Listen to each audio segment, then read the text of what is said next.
I did not bother. మన కాన్షియస్ని సమాధానం, నా కాన్షియస్ని నేను సమాధానం పరుచుకోలేక అతడిపై నేను ఒంటరి యుద్ధాన్ని ప్రారంభించా. సంవత్సరంన్నర నుంచి 2 సంవత్సరాల పాటు నా యుద్ధం ఒంటరి యుద్ధమే.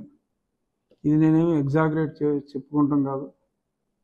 ఆంధ్రాలో ఉన్న ప్రతి వాళ్ళకి, దేశంలో ఉన్న తెలుగు వాళ్ళందరికీ, జగన్మోహన్ రెడ్డిని అసహించుకునే ప్రతి వారికి కూడా చాలా స్పష్టంగా తెలిసిన నిజం ఇది.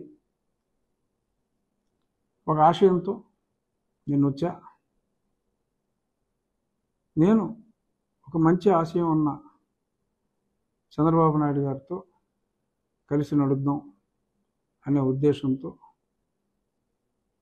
ప్రజల్లో నాకు ఎంత ఆదరాభిమానాలు ఉన్నప్పటికీ కూడా, ఇంత మంచి పార్టీ ఉన్నప్పుడు ఇంకొక పార్టీ అవసరం మనకేమిటి అని అదే దృక్పథంతో నేను ముందుకెళ్ళా. ఇంకా అదే దృక్పథంతో నేనున్నా. రాజకీయ ఒత్తిళ్లు కావచ్చు, మరేదైనా కావచ్చు, టెంపరీగా నాకు సెట్బ్యాక్ వచ్చిన మాట వాస్తవం. ముందు చూపు లేకుండా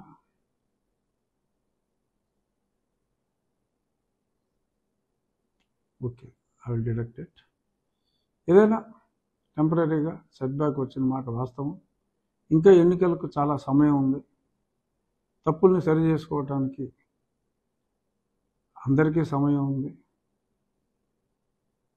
పార్టీలు కొన్ని గత్యంతరం లేని పరిస్థితుల్లో ఏమో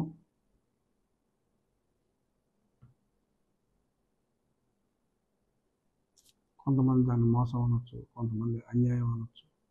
నేనైతే మోసం అని అన్నాను, అన్యాయం అని అన్నాను.